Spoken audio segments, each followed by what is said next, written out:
अच्छा बेटा, यहाँ बैठ। मैंने अभी अभी श्री कृष्ण को खिचड़ी का भोग लगाया है। ले खिचड़ी खा बेटा। पसंद आई खिचड़ी तुझे? और दूं?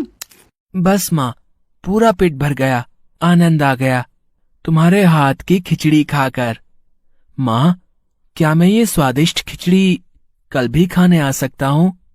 कल ही क्यों बेटा, तू रोज मेरे पास खिचड़ी खाने आ जाया कर। कर्माबाई की कुटिया में उस बालक के रूप में स्वयं भगवान जगन्नाथ खिचड़ी खाने पधारे थे और अब रोजाना कर्माबाई जब भगवान कृष्ण को खिचड़ी का भोग लगाती, थोड़ी देर बाद वो बालक भी खिचड़ी खाने आ जाता। एक दिन कर्माबाई, भगवान को बिना स्नान किए भोग लगाना अच्छी बात नहीं। तुम रोजाना सुबह पहले स्नान आदि क्रियाएं करके विधि विधान से पूजा करके ही भगवान कृष्ण का भोग बनाया करो। ठीक है बाबा, अब मैं स्नान करके ही प्रभु का भोग बनाया करूंगी। साधु की बात मानकर कर्माबाई अगले दिन से स्नान करके पूजा के पश्चात भोग तैयार करती। इस कार्य में उन्हें बहुत देर हो जाती थी, पर वो बालक तो अपने समय पर ही खिचड़ी खाने आ जाता था।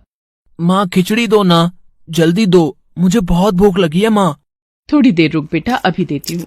अब तो बालक रूपी भगवान जगन्नाथ जल्दी जल्दी खिचड़ी खाकर बिना हाथ मुंह साफ किए भाग जाते थे। उन्हीं दिनों मंदिर के पुजारी, जो काफी समय से मंदिर में सेवा कर रहे थे, ये जगन्नाथ भगवान के मुख पर खिचड़ी कैसे? मंदिर में तो काफी दिनों से खिचड़ी का भोग नहीं लगा, फिर ये भगवान के मुख पर खिचड़ी कैसे? हे प्रभु, ये कैसी लीला है आपकी?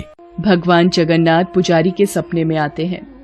मेरी भक्त कर्माबाई, जो जगन्नाथपुरी में ही रहती है, वो बहुत ही प्रेम भाव से सुबह उठकर बाजरे की खिचड़ी का भोग लगाती है।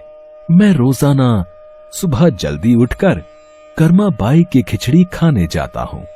मुझे कर्माबाई के हाथ की खिचड़ी बहुत पसंद है।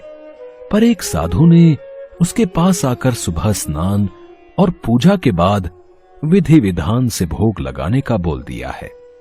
अब कर्माबाई स्नान और पूजा के बाद भोग लगाकर मुझे खिचड़ी देती हैं। इन सब कार्यों में बहुत देर लग जाती है। मुझे बहुत तेज भूख लगती है। भक्तगण मेरा इंतजार कर रहे होते हैं, इसलिए जल्दी जल्दी खिचड़ी खाकर मैं बिना मुंह हाथ धोए वापस लौट आता हूँ। भगवान जगन्नाथ की अद्भुत बातों को स्वप्न में सुनकर पुरोहित जी हर जगह उस साधु की खोज करवाते हैं और उसे बुलाकर सारी बात बताते हैं। साधु घबरा जाता है और कर्माबाई के पास जाता है। कर्माबाई, तुम श्री कृष्ण भगवान की परम प्रिय भक्त हो। तुम्हारे लिए किसी नियम नीति की कोई आवश्यकता नहीं।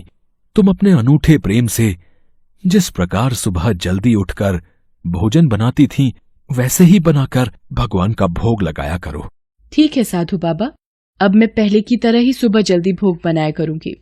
अब कर्माबाई फिर से पहले की तरह भगवान कृष्ण को भोग लगाकर उस बालक को बड़े प्रेम पूर्वक खिचड़ी खाने को देती थी। ये क्रम कई वर्षों तक चला और एक दिन कर्माबाई परलोक सिधार गई। हे प्रभु, हमसे कोई भूल हो गई क्या? आज आपके नैनों से अश्रुधारा कैसी प्रभु?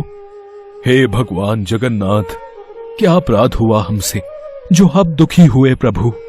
उसी रात भगवान जगन्नाथ राजा और पुजारी के स्वप्न में आते हैं और बताते हैं कि उनकी भक्त कर्माबाई इस लोक से विदा होकर भगवान में विलीन हो गई हैं।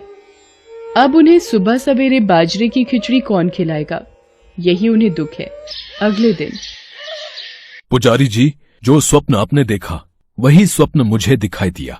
भगवान जगन्नाथ की प्रिय भक्त कर्माबाई अब इस लोक से विदा हो गई है। मैं चाहता हूँ आज से हर सुबह भगवान जगन्नाथ को कर्माबाई के नाम से बनाई बाजरे की खिचड़ी का भोग लगा करेगा, जिससे भगवान को कर्माबाई की कमी न महसूस हो।